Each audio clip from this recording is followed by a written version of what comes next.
लगातार इमरान खान की मौत की खबर जो है आती रहती है जी।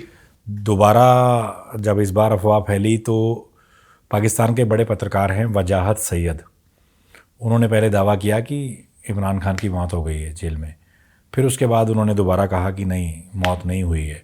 तो ये चल क्या रहा है, मतलब किस स्थिति में हैं अभी इमरान खान? देखिए मुनीश, लगभग 1 साल से ये अटकलें तेज हैं कि इमरान खान की मृत्यु हो गई है, कोई कॉन्स्पिरेसी चल रही है, या तो मृत्यु हो गई है या पाकिस्तान की जो आर्मी है, जो थल सेना है, वो कोई ना कोई ऐसी कॉन्स्पिरेसी रच रही है जिसके तहत वो इमरान खान को ख़त्म कर दें पूरी तरीके से। अब मैं इस पे ले जाना चाहूँगा आपको 1 साल पहले। हालांकि इसकी पृष्ठभूमि तो उसके पहले भी है, जब इमरान खान अरेस्ट हुए थे, उसके बाद बहुत ज़्यादा दंगा हुआ, पाकिस्तान आर्मी को बहुत ही एम्बैरेसमेंट हुई, इसके कई वाक़ये हुए। लेकिन पिछले साल नवंबर के महीने में इमरान खान की बहनों ने, इमरान खान के परिवार ने और पीटीआई जो उनकी पार्टी है, पाकिस्तान तहरीक इंसाफ, उनके लोगों ने बहुत बड़ा एक प्रदर्शन जो है सिट इन ऑर्गेनाइज किया, और ये प्रदर्शन जो है पूरा अदियाला जेल तक गया। और इसमें उन्होंने कहा कि इमरान खान की जो बहनें हैं या इमरान खान के जो बच्चे हैं, उनको अलाउ नहीं किया जा रहा इमरान खान से मिलने को, और इमरान खान की जो फिज़िकल हालत है या मेडिकल हालत है, उनका स्वास्थ्य ठीक नहीं है। इसमें कोर्ट में भी पिटिशन दायर की गई और ज़मीनी तौर पे बहुत बड़ा प्रदर्शन हुआ, जिसमें उनके अधिकारों का जिक्र किया गया और कहा गया कि मानव अधिकारों का हनन हो रहा है पूरी तरीके से, और ये पाकिस्तान की सरकार ही नहीं कर रही, शहबाज शरीफ, असली मोहर इसके ऊपर जो है आसिम मुनीर लगा रहे हैं, पाकिस्तान आर्मी के चीफ। और कहा गया कि पूरी तरीके से इनको बंद किया गया है। अब मैं आपको लेके जाऊं, वजाहत की आपने बात की। वजाहत एक सीनियर पाकिस्तानी जर्नलिस्ट हैं, वो खुद जो है एग्जाइल में रह रहे हैं, मतलब निर्वासन की ज़िंदगी जी रहे हैं न्यूयॉर्क अमेरिका में पिछले कई सालों से, और पाकिस्तान की कोर्टों में, पाकिस्तान की मिलिट्री कोर्टों में वजाहत के खिलाफ भी केस चल रहे हैं, जो कि पाकिस्तान की आर्मी ने किया। अब इसमें अटकलें पहले थी कि पाकिस्तान आर्मी के लिए कहा जाता था कि वजाहत काम करते थे, और अब कहा जाता है कि वो पीटीआई के क्लोज हैं। अब सच्चाई क्या है ये तो पाकिस्तानी लोग ही जाने, ये किसी को तथ्य पता नहीं है। लेकिन रातों रात शायद वजाहत गायब हो गए थे। और बिल्कुल बिल्कुल कई ऐसे उदाहरण हैं मुनीश, आप भी पाकिस्तान को देख रहे हैं कई सालों से। देखिए कई ऐसे उदाहरण हैं जहां पाकिस्तान के जो पत्रकार हैं, सिविलियन एक्टिविस्ट हैं या राइटर्स हैं, उनको या तो पाकिस्तान छोड़ना पड़ा, निर्वासन करना पड़ा और बाहर रहना पड़ा, या तो उनको मौत के घाट उतार दिया गया। जब इनमें से कुछ समझदार लोग हैं, और वो सिर्फ पत्रकार ही नहीं, उसमें राजनायक हो सकते हैं, डिप्लोमेट हो सकते हैं, उसमें पॉलिटिशियन, राजनेता हो सकते हैं, जिनको लगा कि अब जो है मैंने कुछ ऐसा बोल दिया या इससे जो है पाकिस्तान की आर्मी तिलमिला उठेगी, तो मुझे यहाँ से जाना चाहिए। अब मैं आपको, आपने वजाहत की बात की, मैं आपको बताऊं कि वजाहत ने अगस्त 10 को एक वीडियो बनाया। उसमें वजाहत ने कहा कि मैंने 3 ऐसे अधिकारियों से बात की है पाकिस्तान की मिलिट्री में, मिलिट्री इंटेलिजेंस में, और उन्होंने एक जूनियर कमीशन ऑफिसर की भी बात की जो खैबर पख्तूनवा से है, और कहा कि इन्होंने बताया नहीं कि इमरान खान मर गए हैं, लेकिन ऐसा फियर जताया, ऐसी एक वेदना जताई कि ऐसा हमें लग रहा है कि इमरान खान मर चुके हैं। उन्होंने ये भी कहा कि ये जो 3 अफसरान हैं, ये बलूचिस्तान के नहीं हैं कि बलूचिस्तान में पोस्टेड हों, ये क्वेटा कैंट से नहीं है, ये लोग फ्रंटियर कोर जो पाकिस्तान आर्मी का मिलिट्री एक कंपोनेंट है पैरामिलिट्री का, उसके चेक पोस्ट से नहीं है, ये खैबर पख्तूनवा से भी नहीं है, ये वजीरिस्तान से भी नहीं है। ये तीनों अफसरान जो हैं रावलपिंडी GHQ में तैनात हैं। रावलपिंडी GHQ जो है पाकिस्तान आर्मी का हेडक्वार्टर्स है, और वहां पर अगर आप हैं, और चाहे आपका दफ्तर अलग हो, लेकिन आप लंच पे तो मिलते हैं, आप चाय पीने के लिए तो मिलते हैं, आप कोई गपशप तो करते हैं। और उन्होंने बोला, इसको वहां की टर्मिनोलॉजी में कहा जाता है लंगर गपशप। और लंगर गपशप में ये बातचीत हुई कि उन्होंने सुना कहीं कि इमरान खान को या तो मार दिया है या ऐसी चर्चा चल रही है कि उसको कैसे मारा जाए। और इसके अलावा इन्होंने एक और चीज, फिर अगस्त 11 को एक और वीडियो बनाया, और इस बीच दरमियान 2 दिन के बीच में क्या हुआ, ISPR ने वहाँ की मीडिया को कांटेक्ट किया और कहा कि ये झूठा वीडियो है वजाहत का, ऐसा कुछ भी नहीं है, ये फेक न्यूज़ है, इमरान खान अभी भी जिंदा हैं। और उनकी वाइफ जो कि जेल में है वहीं अदियाला में, बुशरा बीवी को परिवार से मिलने की इजाज़त दी गई। और फिर बुशरा बीवी के जो परिवार या जो भी उनसे मिलने गया था, उन्होंने फिर बताया कि हमने इमरान खान को भी वहां पर देखा। तो ये पुष्टि हो गई, एक प्रूफ ऑफ लाइफ आ गया कि इमरान खान हैं। पिछले साल नवंबर में भी ऐसा ही हुआ था, जब आई थिंक कासिम नाम है उनका, इमरान खान के बेटे जो लंदन में रहते हैं, उन्होंने एक ट्वीट किया और उन्होंने इंटरव्यू भी दिया और उन्होंने बोला कि एक अंडा सेल में या डेथ सेल में जो है उनके पिता इमरान खान को रखा है। अब इमरान खान कोई ऑर्डिनरी आदमी तो नहीं है। इमरान खान पाकिस्तान के पूर्व प्रधानमंत्री रह चुके हैं, उससे पहले एक बहुत बड़े प्रोमिनेंट पाकिस्तानी क्रिकेटर रह चुके हैं, उनकी कई बार जो है बहुत ही इंटरनेशनल लेवल पर शादियां हुई, और खैबर पख्तूनवा में खासकर, हालांकि पूरे पाकिस्तान में, लेकिन खैबर पख्तूनवा में उनका जबरदस्त जो है दबदबा है। तो अब फिर वजाहत ने फिर से एक वीडियो बनाया 11 तारीख को, उसमें कहा कि मेरे वीडियो से एटलीस्ट ये तो हुआ कि पाकिस्तान आर्मी के लोग सामने आए और बोला कि ये फेक वीडियो है और हम प्रूफ ऑफ लाइफ देते हैं, हम मिलने की इजाजत देते हैं। लेकिन उसके बाद उन्होंने एक अहम चीज बताई और ये कहा कि अभी भी जो पाकिस्तान की मिलिट्री इंटेलिजेंस है वो कह रहे हैं कि आसिम मुनीर हो या पाकिस्तान आर्मी के जो सीनियर ऑफिसर्स हैं वो ऐसा प्लान कर रहे हैं, कंस्पायर कर रहे हैं कि वो इमरान खान को पूरी तरीके से खत्म कर दें, और तभी परिवार को इजाजत नहीं है उनसे मिलने की। और फिर मुनीश, उन्होंने कहा कि एक स्पेशल यूनिट है पाकिस्तान आर्मी का जो कि पूरी तरीके से नजर बनाए हुए हैं इमरान खान पे। उन्होंने वहां पर सीसीटीवी और कैमरा से लैस करके रखा हुआ है, एक यूनिट वहां डिप्लॉयड है अदियाला जेल में, और ऐसा इक्विपमेंट है कि अगर कोई वहां फोन करने की कोशिश करे मोबाइल से, वहां सिग्नल जैमिंग है, तो कोई सिग्नल नहीं हो सकता, बात नहीं हो सकती, किसी इलेक्ट्रॉनिक डिवाइस का वहां इस्तेमाल नहीं हो सकता। तो ऐसे हालातों में उनको रखा है। एक आखिरी बात मैं आपको बताना पाऊंगा कि कुछ ही महीने पहले एनडीटीवी ने ये सबसे पहले ब्रेक किया था, जब हमें इमरान खान के वकील का एक वक्तव्य मिला, एक लीगल डॉक्यूमेंट मिला, जिसमें इमरान खान का बयान सामने आया और उसमें बताया गया कि करीबन 80 से ज्यादा प्रतिशत उनकी एक आंख में रोशनी चली गई है, और बताया गया कि इतना जुल्म और सितम इमरान खान के खिलाफ हो रहा है, मेडिकल ट्रीटमेंट उनके साथ ठीक से नहीं हो रहा। तो एक बहुत बड़ी इंटरनेशनल आउटरीच हुई, कंट्रोवर्सी हुई, और जिस दिन वजाहत का वीडियो आया उसी दिन करीबन 13 अमरीकी कांग्रेस के लॉ मेकर्स ने मार्को रूबियो, जो अमेरिका के विदेश मंत्री हैं, सेक्रेटरी ऑफ स्टेट हैं, उनको पत्र लिखा और कहा कि आप इनका, इमरान खान का जो मुद्दा है वो शहबाज शरीफ और आसिम मुनीर के साथ उठाएं और कहें कि यह मानवाधिकारों का हनन है और ये पाकिस्तान में नहीं होना चाहिए। इमरान की बहन अलीमा लगातार संघर्ष कर रही है, आवाज़ उठा रही है जी, और ये भी कहती हैं कि उनके साथ जेल में टॉर्चर हो रहा है, बहुत बुरे तरीके से रखा गया है उनको, और जैसा आपने बताया कि उनकी एक आँख की रोशनी मतलब तकरीबन चली गई है 80%, तो धीरे धीरे एक आँख से उन्हें दिखना बंद हो जाएगा। तो क्या जैसे मतलब सीधा नहीं मार पा रही पाकिस्तानी हुकूमत उनको या आर्मी, तो उनको तड़पा कर मारा जा रहा है, धीरे धीरे ख़त्म किया जा रहा है। तकरीबन 72-73 साल की उम्र है उनकी।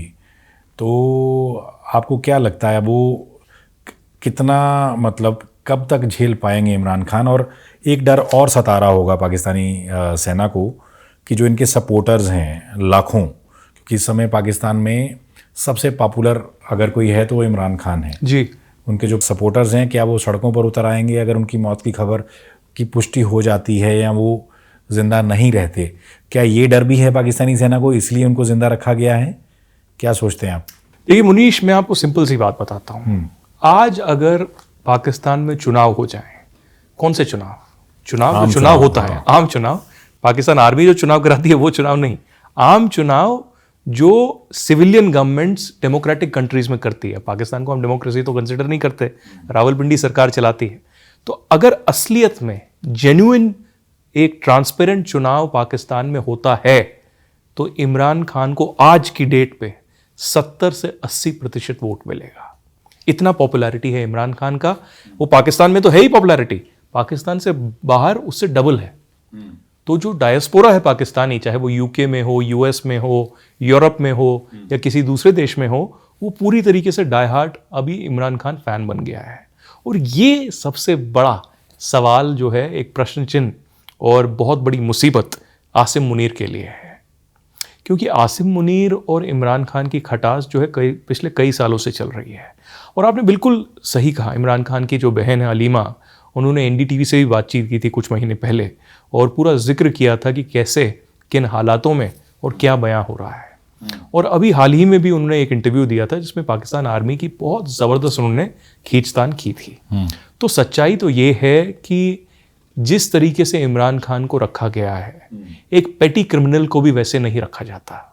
एक आम तौर पे जो चोर है, पाकिस्तान की सड़कों पे तो चोरों की लाइन लगी हुई है, तो एक छोटा सा जो चोर है या डाकू है या जिसने मर्डर किया है, उसको भी इन हालातों में नहीं रखा जाता।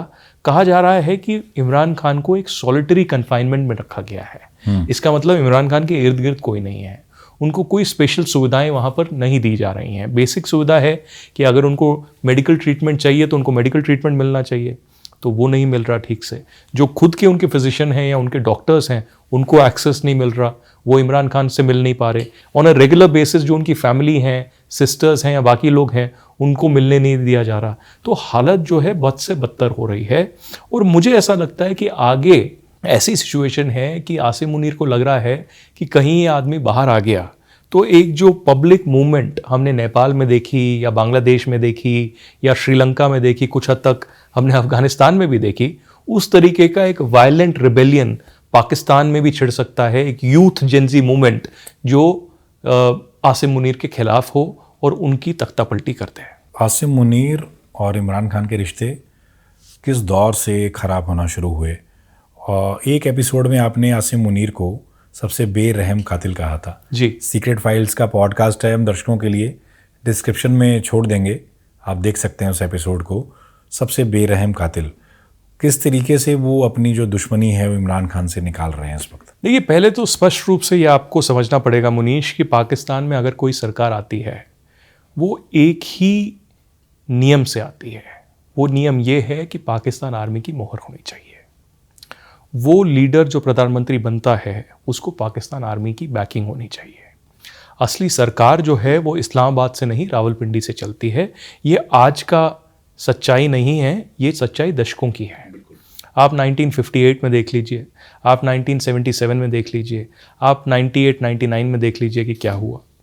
उसके बाद अब आप देखिए कि पाकिस्तान आर्मी अगर एक ऑटोक्रेटिक लीडर लाती है, जैसे अयूब खान की बात करिए या आप मुशर्रफ की बात करिए या ज़ियाउल हक की बात करें, तो वो तो एक ये हो गया। दूसरा ज़रिया ये है कि वो पीछे से एज अ प्रॉक्सी जो है आपको इस्तेमाल करता रहे। तो ऐसे ही इमरान खान के साथ हुआ। अब लोग कहेंगे कि इनकी इतनी पॉपुलैरिटी थी, क्रिकेटर थे, फिर पॉलिटिशियन बने। कुछ लोग ये भी कहते हैं कि फिलैंथ्रोपी बहुत की, एक बहुत बड़ा कैंसर हॉस्पिटल उन्होंने बनाया, लोगों की मदद भी बहुत की। लेकिन सरकार में आप ऐसे ही तो नहीं आ सकते। ऐसा तो नहीं था कि पूरे पाकिस्तान में आपका इतना दबदबा था कि आप वोट भी बतौर पाएं, जबकि खासकर नवाज शरीफ और बेनज़ीर भुट्टो बिल्कुल वहाँ पर तैनात थे। अच्छा, ये कहा जाता है, मैं आपको रोक रहा हूँ, आप इसका जवाब अच्छे से देंगे, कि पहले इमरान खान के संबंध आर्मी से बहुत अच्छे थे। बिल्कुल, मैं वहीं आ रहा हूँ। एक क्या ऐसा हो गया, क्योंकि नवाज शरीफ के भी संबंध पहले बहुत अच्छे थे। जी, जी। तो नवाज शरीफ और इमरान खान दोनों के संबंध बिगड़े कैसे? जी। और आज नवाज शरीफ ने तो सेटिंग कर ली है कि वापस आ गए पाकिस्तान, उनका भाई अभी पीएम है, पहले डमी पीएम है। तो इस पे थोड़ा विस्तार से बताइए। देखिए, पाकिस्तान में जुगाड़ टेक्नोलॉजी लगती है। ये जो सेटिंग की आप बात कर रहे हैं ना, ये सेटिंग ही लगती है। आज आपके दुश्मन होंगे, कल आपके दोस्त बन जाएंगे। एक पॉलिटिकल रेलेवेंस के लिए या पॉलिटिकल एक्सेप्टेबिलिटी के लिए हाथ या हैंडशेक जो है जोड़ा जाता है। वही इमरान खान के साथ हुआ और वही नवाज शरीफ के साथ हुआ। नवाज शरीफ के साथ खासकर ये है कि जो पूरा गेम है वो यू टर्न पे यू टर्न लेता रहा। अब पहले मैं इमरान खान का जिक्र आपको करूं कि इमरान खान जब सरकार में आए तब आई थिंक 17 के आसपास की घटना होगी, 17-18 के आसपास। तो इनको पूरी तरीके से पाकिस्तान आर्मी की बैकिंग थी और पाकिस्तान आर्मी ने इनकी पूरी तरीके से मदद की। कैंपेनिंग में पैसा दिया गया, हर तरीके का रिसोर्स दे दिया गया। इनफैक्ट रिगिंग भी हुई, बहुत एलिगेशंस लगे कि रिगिंग हुई। फिर जब इनकी सरकार गिरी उसमें भी पाकिस्तान आर्मी का पूरी तरीके से योगदान था। और 22 में मुझे लगता है जब आसिम मुनीर आए तब तक इनकी सरकार गिर चुकी थी, पिछले जनरल्स ने काम कर दिया था। लेकिन ऐसा बताया जाता है कि कुछ आसिम मुनीर ने खुद या आसिम मुनीर ने कहीं से बुशरा बीवी जो उनकी वाइफ हैं उनके ऊपर कोई टिप्पणी की थी या उनके ऊपर जो कुछ डिटेल्स हैं जो बहुत ही सेंसिटिव थे वो बाहर लाए थे। और इसकी वजह से इमरान खान और आसिफ मुनीर के बीच में जो है बहुत ज़्यादा खटास पैदा हो गई, क्योंकि इमरान खान ने ये पर्सनली ले लिया। और उसके बाद ये जो पूरा बीच में गैप था ये बढ़ता गया। बहुत बार इमरान खान ने पब्लिक टिप्पणी भी आसिफ मुनीर के खिलाफ की, पाकिस्तान आर्मी के खिलाफ तो वो बोलते ही रहे, और इमरान खान के ऊपर भी बहुत एक दो हमले हुए। उसके पीछे कौन था, किसकी साजिश थी, ये कोई नहीं बता सकता। लेकिन पाकिस्तान आर्मी का यही योगदान जो है सालों से चलता रहा है। अब आप नवाज शरीफ की बात करें, नवाज शरीफ का भी ऐसे ही हुआ कि पूरी तरीके से उन्होंने बिहाइंड क्लोज डोर्स जो है सरकार के साथ, मुशर्रफ के साथ जो है हाथ जोड़ लिए। लेकिन जब मुशर्रफ ने कारगिल किया और कारगिल का सच जो है नवाज शरीफ से छिपाया, ये पाकिस्तान मीडिया की रिपोर्ट्स हैं, और जो इसका वर्णन है मुशर्रफ के लिहाज से बिल्कुल अलग है, और PMLN जो नवाज शरीफ की पार्टी है उससे बिल्कुल अलग है। उसके बाद इनकी खटास पैदा हुई, तो ये एकदम इनका थॉट प्रोसेस, आइडियोलॉजी पूरा बदल गया। और फिर आपको पता है कि कैसे मुशर्रफ पहले तो एक ऑटोक्रेटिक लीडर के सामने आए और फिर प्रेसिडेंट भी बने पाकिस्तान के। तो ये आपको समझना होगा कि पाकिस्तान में जो पाकिस्तान आर्मी है, जो मैं बार बार कहता हूं, ये एक कॉरपोरेट ऑर्गेनाइजेशन की तरह काम करती है। इनके पास ज़मीन है, इनके पास जायदाद है, इनके पास एक वर्चस्व है, और जब तक ये वर्चस्व रहेगा तब तक पाकिस्तान आर्मी की वो भूमिका रहेगी। अयूब खान से याह्या खान तक और जियाउल हक से मुशर्रफ तक जो पाकिस्तानी सेना है हमेशा से जो है हावी रहती है। सत्ता उनको चाहिए होती, सत्ता की चाबी जिसको आप कहते हैं। सत्ता में ना होते हुए भी सत्ता चलाते हैं। लेकिन जिनका हमने नाम लिया उन्होंने तो सत्ता में पूरी तरह से मतलब दखल दिया और सत्ता उनके हाथ में रही। तो ये कैसे कब तक चलता रहेगा हमारे पड़ोसी देश में? इसीलिए जिस स्थिति में है पाकिस्तान, क्या इसीलिए है क्योंकि वहाँ की सेना हमेशा अपने कंट्रोल में रखती है पाकिस्तान को? देखिए, पाकिस्तान आर्मी को मुझे लगता है कि ऐसा लगता है कि अगर हम पूरी तरीके से सेना को जो है कंट्रोल हटा दें तो पाकिस्तान जो पूरा पाकिस्तान का ढांचा है वो कोलैप्स हो जाएगा। पाकिस्तान आर्मी को ये भी लगता है कि पाकिस्तान आर्मी अगर कंट्रोल ले ले तो जो पाकिस्तान आर्मी का खुद का वर्चस्व है या पाकिस्तान आर्मी चीफ का जो कंट्रोल है वो पूरी तरीके से कोलैप्स हो जाएगा। तो वो इस कोलैप्स को बचाने के लिए, अपनी पर्सनल ग्रीड के लिए, अपने पैसों के लिए, जायदाद के लिए देश को बेचना चाहते हैं पूरी तरीके से। अब चाहे वो एक पॉलिटिकल जो है जोकर को अपॉइंट करना एज पपेट प्राइम मिनिस्टर या प्रधानमंत्री, चाहे वो खुद इंटरनेशनल लीडर्स के साथ डील करना, ये बार बार दशकों से चलता है। जिन लोगों का ऑटोक्रेटिक लीडर्स का आपने नाम लिया, उन्होंने यही किया। उन्होंने जबरन जो है पावर हथियाया पाकिस्तान में, जबकि एक सिविलियन गवर्नमेंट थी, लेकिन उन्होंने सोचा कि हम गवर्न कर लेंगे और हम अपना ऑटोक्रेटिक मिलिट्री रूल लाके पाकिस्तान को नई ऊंचाइयों पे पहुंचाएंगे। लेकिन वो ऊंचाइयां जो वो सोच रहे थे वो पाकिस्तान के लिए नहीं थी, वो खुद के लिए थी, खुद के परिवार के लिए थी। तो उन्होंने पाकिस्तान के लोगों को, बाशिंदों को जो है प्राथमिकता नहीं दी, अपने परिवार को, अपने आप को पूरी तरीके से प्राथमिकता दी। लेकिन अब जो पाकिस्तान की आर्मी है और उसकी लीडरशिप है वो थोड़ी सी और समझदार हो गई है। तो वो नहीं चाहती कि फिर से एक ऑटोक्रेटिक जो है मिलिट्री लीडर सामने आए या पूरी तरीके से ऑटोक्रेसी डिक्लेयर कर दी गया जाए या एक इमरजेंसी करके आर्मी रूल कर दिया जाए। वो क्यों? क्योंकि पाकिस्तान की माली हालत अगर आप आज देखेंगे पूरी तरीके से विफल है। पाकिस्तान की सिक्योरिटी सिचुएशन देखेंगे पूरी तरीके से खत्म हो रही है। तालिबान वहाँ से अटैक कर रहा है, टेरर ग्रुप्स जो हैं पूरी तरीके से प्रिवलेंट हैं, रेडिकल ग्रुप्स जो हैं, TLP है, बहुत सारे ग्रुप्स हैं वो एक्टिव हैं। आपने देखा अभी जब अमेरिका के साथ उन्होंने साठगांठ की पूरे पिछले 6 महीने में, 1 साल में, तो पूरी तरीके से जो प्रदर्शन हुए आर्मी के खिलाफ हुए। उसमें जो कराची में अमेरिकन काउंसलेट है उस पर अटैक हुआ, करीबन 9 लोग वहाँ पर मारे गए। जो प्रदर्शन हुए उसके बाद उसमें 30 लोग मारे गए। तो एक रैडिकल सोच जो है या रैडिकल को पनपने दिया गया है, ये भी पाकिस्तान आर्मी ने ही किया है। उन्होंने पीछे से मेज़ के नीचे रैडिकल्स के साथ हाथ मिलाया, लेकिन वर्बली रैडिकल्स के खिलाफ वो बोलते रहे। और आपने अभी हाल ही में जिक्र किया कि कैसे अभी इमरान खान को जब अरेस्ट किया गया था उस वक्त भी ऐसे ही प्रदर्शन हुए। आपको मैं जिक्र करूं कि लाहौर में जो कोर कमांडर है पाकिस्तान आर्मी के, उसके घर के अंदर करीबन 300-400 लोग घुस गए और घर में जितनी भी चीज़ थे वो निकाल के ले गए। आपको याद होगा ढाका में क्या हुआ। ढाका में जब शेख हसीना निकल गई और इंडिया भाग गई तो वहां पर अटैक हुआ। तो शेख हसीना की साड़ियां हो, खाने का सामान हो, कुछ भी हो, वो लोग वहां से लूट के ले गए। और वही चीज लाहौर कोर कमांडर के घर पे हुई, वही चीज ISI के हेडक्वार्टर पे हुई, वही चीज रावलपिंडी में पाकिस्तान आर्मी के हेडक्वार्टर्स में हुई। और किसके आंखों के नीचे हुई? आसिम मुनीर के। क्या हुआ?